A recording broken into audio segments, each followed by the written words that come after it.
So I'll move on to the second step of the information transfer in the so-called central dogma of molecular biology. We have already looked to a significant detail about DNA replication, and we will now move on to looking at the processes of transcription and translation. Okay, and the molecule we look at is DNA-dependent RNA polymerase. All right, so let's make sure before we look at transcription about what exactly a gene is and what is the relationship between a gene, DNA, and chromosomes. And obviously, all of you have done biology in 11th and 12th, would have a more clearer understanding of this as compared to the students who dropped biology in 11th and 12th. So it's a think of it as a one slide refresher. So this is a nice pictorial view of the relationship between double-stranded helical DNA, which you have seen a lot about, and a chromosome. So a chromosome literally is nothing but a single long strand of double-stranded DNA, which is folded and compacted into a structure like this. Now, it's important for you to understand that in a cell at any time in your body, DNA is not really in this form or shape. Chromosomes are seen, and this high level of packing of DNA into a chromosome is usually a process done just before cell division, simply because a packed, compact chromosome DNA entity, which is basically a chromosome, is easier to move around, especially when you have decided to break your house into two, give half of your material goods to one house and other half of your material goods to another house. So having a chromosome, which is like a packed suitcase, makes it easier to push it around and carry it around. It's as simple as that. So under normal circumstances, in a, let's say, functional differentiated cell in your body, which is not going to undergo mitosis, DNA is actually in a very unpacked and diffuse state. And in this unpacked and diffuse state, it is still very much in contact with the nucleosomes, and it is in the form of a chromatin fiber. And this, of course, is true only in eukaryotes and not in prokaryotes.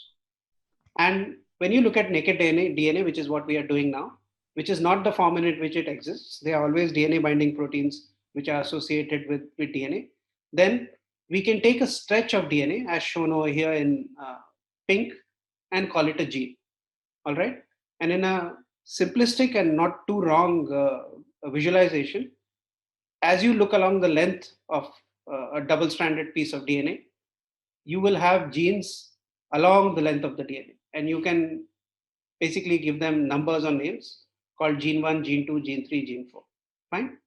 So here we are dealing with a double helix, which is an antiparallel double helix.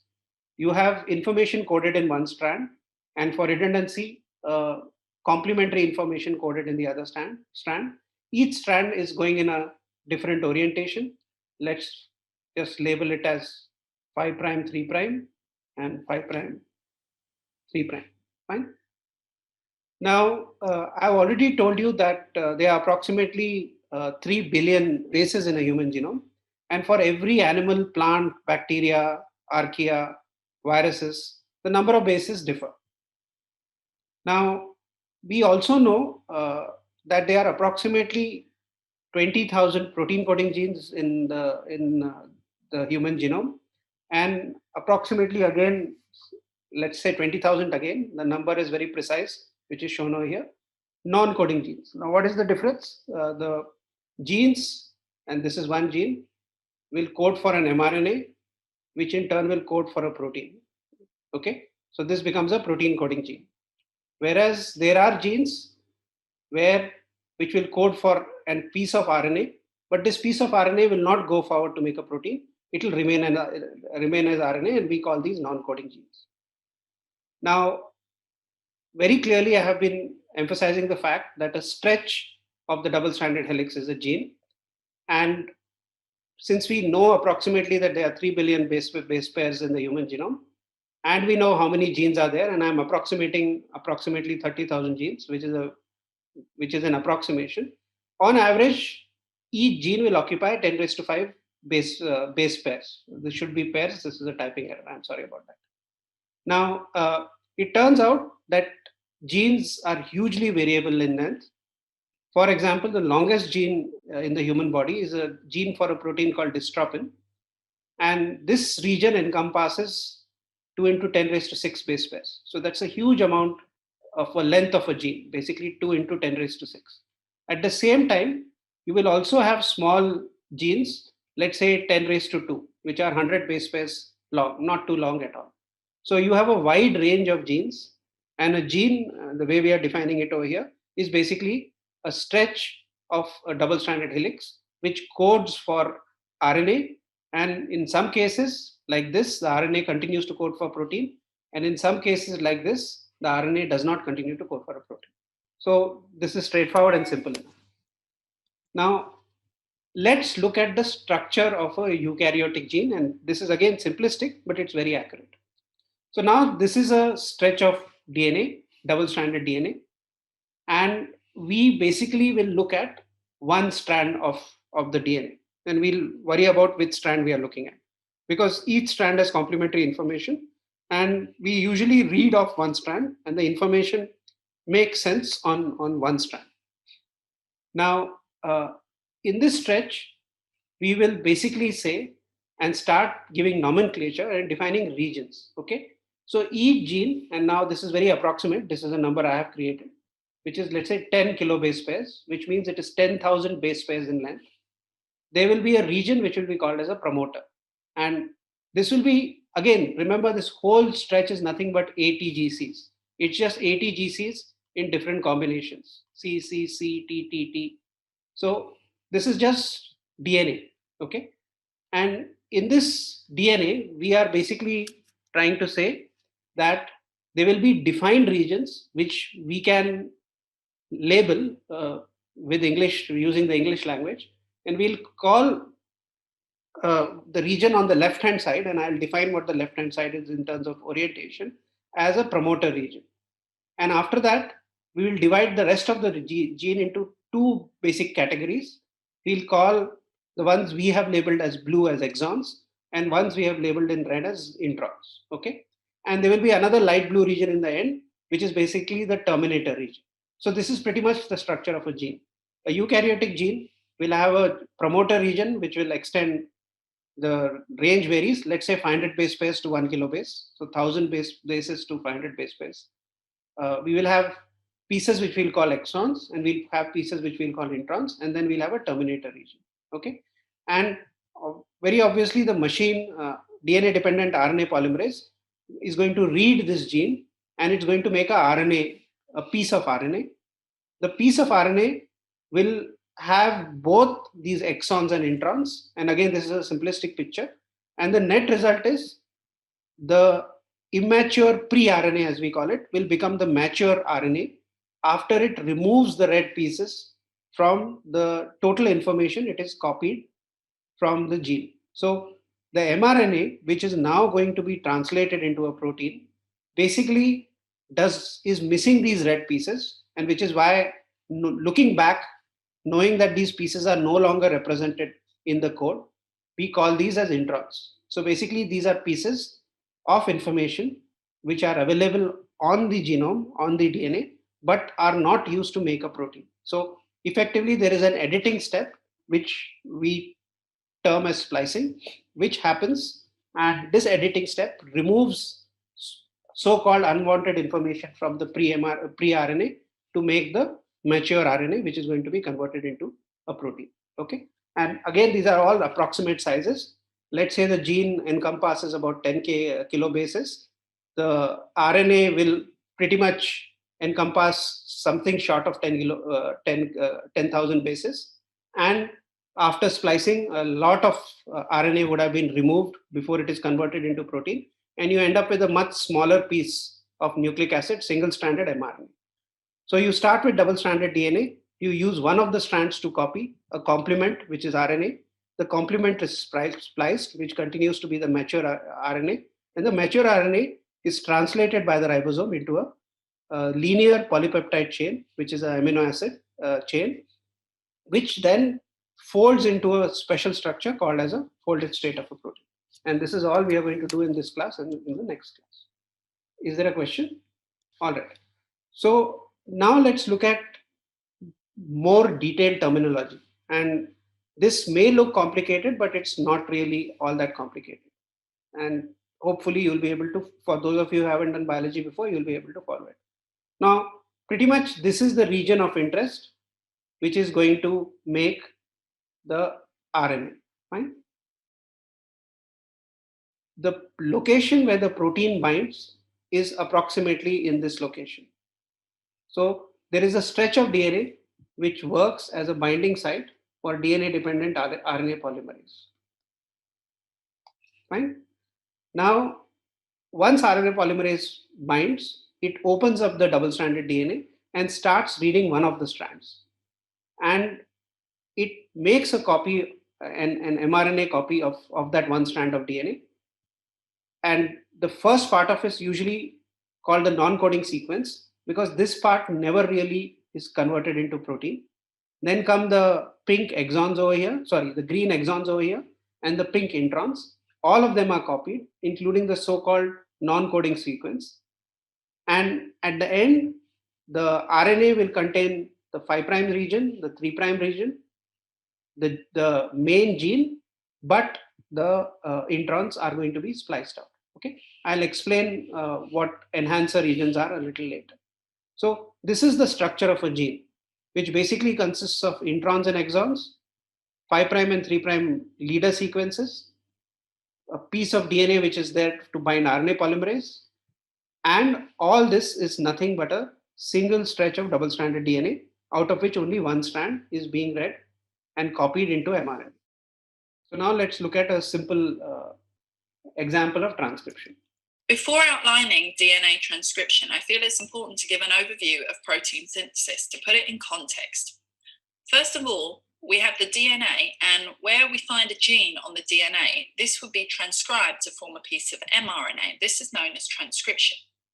That mRNA would then move from the nucleus where transcription took place into the cytoplasm, where it's going to be used to form a polypeptide chain in a process known as translation. Ultimately, that polypeptide chain would be folded to form a protein. In this video, we're just going to outline the first part, the transcription of DNA to form a piece of mRNA. Transcription begins when a gene is located on DNA and that particular part of the DNA is unwound or unzipped by an enzyme. Once that particular area has been unzipped, you then find DNA as two single strands, and one of those strands is going to be used as a template upon which to form a piece of mRNA.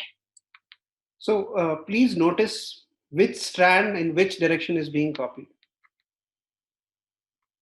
Piece of mRNA is formed by the enzyme RNA polymerase by adding complementary RNA nucleotides to the template strand of the DNA. Notice that only one strand of the DNA is used to do this and that the other strand is not used at all. Furthermore, the piece of mRNA formed is single-stranded. In this animation, I've shown you the section of DNA to be transcribed, the gene. But remember that DNA contains many genes, and therefore the piece of mRNA formed will ultimately be shorter than the complete length of the DNA. Finally, notice that the DNA is using thymine as one of its nitrogenous bases, and the mRNA uses uracil instead. Once this mRNA has been formed, it moves out of the nucleus where this transcription has taken place and into the cytoplasm, where it will be later used in translation to form a polypeptide chain. So it's been formed, it moves out of the nucleus where this transcription, where it will be later used in translation. So to highlight the changes again, the sugar is in RNA is RNA is nucleic acid polymer. The sugar is going to be ribose instead of deoxyribose. That's one change. And instead of T, we are using uracil, a nucleotide which contains uracil. But pretty much RNA is a cousin of DNA. It usually exists in single-stranded state, but it always associates with proteins and folds fairly well. So the word single-stranded is basically textbook language. And what you could clearly see is how a piece of RNA was made from DNA. And in your mind, you should compare and contrast the two processes: DNA replication done by DNA dependent DNA polymerase, and RNA replication, which is done by DNA dependent RNA polymerase. Okay, so let's now just look at the machine which is doing all this work. And this machine is RNA polymerase. Now, RNA polymerase, this is a schematic on the left, uh, pretty much like two hands cupped together. And you can see in this schematic, there are gaps in the protein. This is a protein enzyme. And you can see DNA actually going into this enzyme, being opened up in a small bubble, a bubble which is not as big as a transcription bubble. And you can see a piece of RNA which is coming out, which is being copied from one of the strands, which is complementary to one of the strands, which is being read. And as RNA polymerase keeps on moving forward, it will keep on moving forward on the DNA. You will get an mRNA strand, which is a faithful copy of DNA, and you get back the DNA helix. And this is pretty much what the crystal structure, atomic structure of DNA polymerase looks like.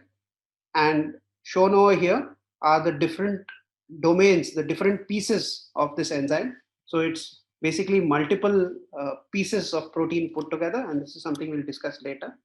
You can see it's sitting on DNA on DNA. You can see this very small bubble that it opens up, and you can also see the copied RNA, which is called as a RNA transcript, and this whole process is called as transcription.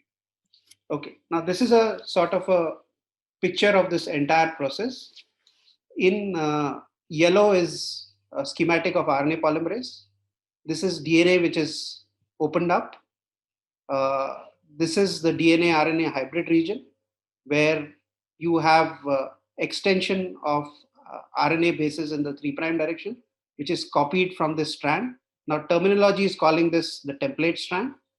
And the other strand over here, as you can see, is called as the coding strand, and it will be of no surprise to you that this sequence over here of RNA is exactly equivalent to the sequence over here, because the sequence in brown, light brown over here is basically a complement of the template strand, and obviously the coding strand is has the same sequence as the RNA strand, except for, of course, the fact that you have uracils instead of thymine. Okay, and you can see these free NTPs which are being used, which are present in a pool. DNA is unwound, polymerase moves towards the right hand side, and as the polymerase makes RNA and moves ahead, the DNA is rewound back to its double helical shape. So, are there any questions at this point?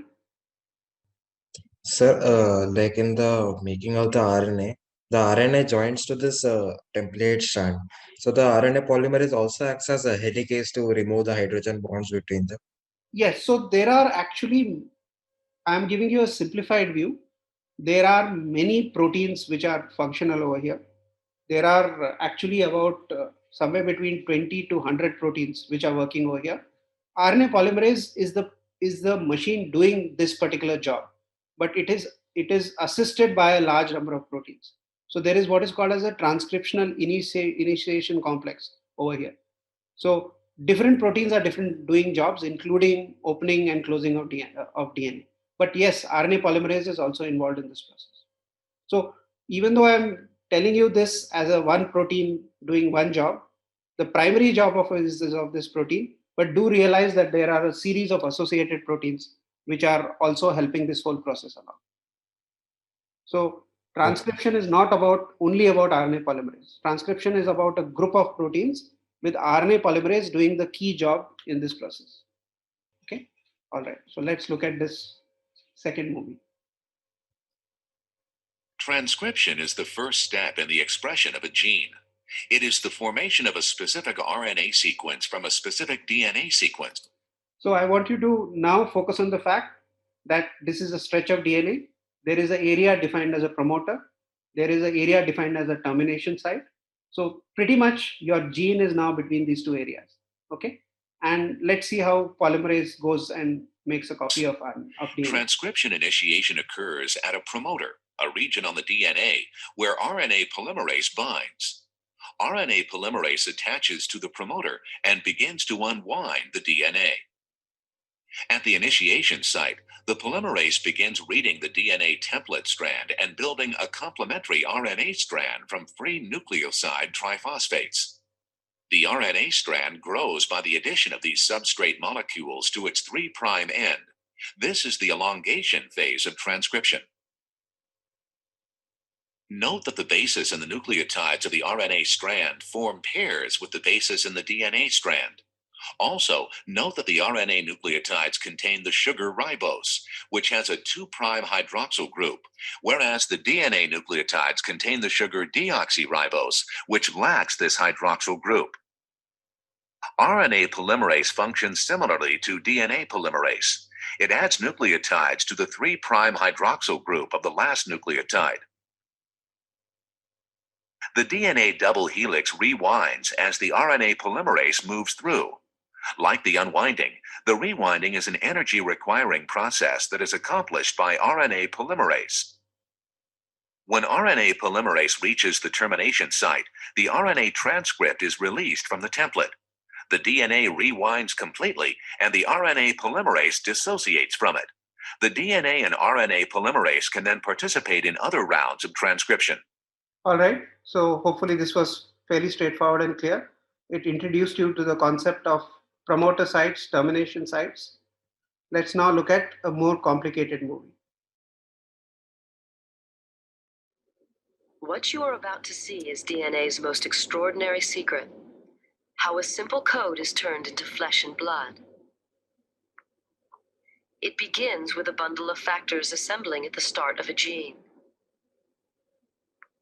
A gene is simply a length of DNA instructions stretching away to the left.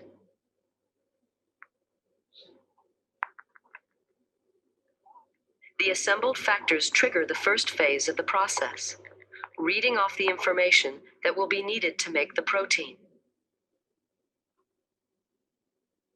Everything is ready to roll. 3, 2, 1, go. The blue molecule racing along the DNA is reading the gene. It's unzipping the double helix and copying one of the 2 strands.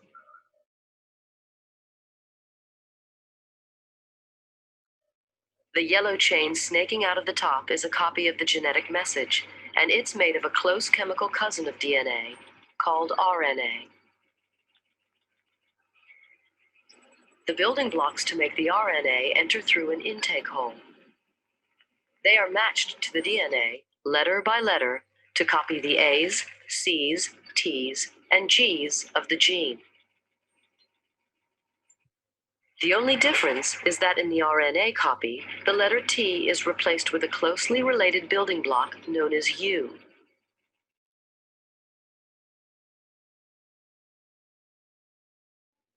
You are watching this process called transcription in real time. It's happening right now in almost every cell in your body. All right. Another movie, slightly different from the first one. The central dogma of molecular biology. The central dogma of molecular biology: DNA makes RNA, makes protein. Here the process begins. Transcription factors assemble at a specific promoter region along the DNA. The length of DNA following the promoter is a gene, and it contains the recipe for a protein. A mediator protein complex arrives carrying the enzyme RNA polymerase. It maneuvers the RNA polymerase into place, inserting it with the help of other factors between the strands of the DNA double helix. The assembled collection of all these factors is referred to as the transcription initiation complex, and now it is ready to be activated. So in this part of the movie, the sort of, if this is a race, the person who's firing the gun appears to be coming from a slightly different side. You have already seen a large number of proteins, including transcription factors, the mediator complex, and of course RNA polymerase, all assembling over here. But the way this is described is everything is ready, but the race cannot start unless it is triggered. And the trigger, the way they have shown it in this movie, is coming from a protein which is a little far away, which is actually bound to a stretch of DNA called as the enhancer DNA. Now you'll see this enhancer protein sitting on DNA, which is called as enhancer DNA, coming and triggering this whole process. The initiation complex requires contact with activator proteins, which bind to specific sequences of DNA known as enhancer regions. These regions may be thousands of base pairs distant from the start of the gene. Contact between the activator proteins and the initiation complex releases the copying mechanism. The RNA polymerase unzips a small portion of the DNA helix, exposing the bases on each strand. Only one of the strands is copied. It acts as a template for the synthesis of an RNA molecule, which is assembled one subunit at a time by matching the DNA letter code on the template strand. The subunits can be seen here entering the enzyme through its intake hole, and they are joined together to form the long messenger RNA chain snaking out of the top. Now remember that what the polymerase is doing is everything starts with the polymerase binding to the promoter. There is an initiation site, then copying starts, and there is a termination site where copying stops.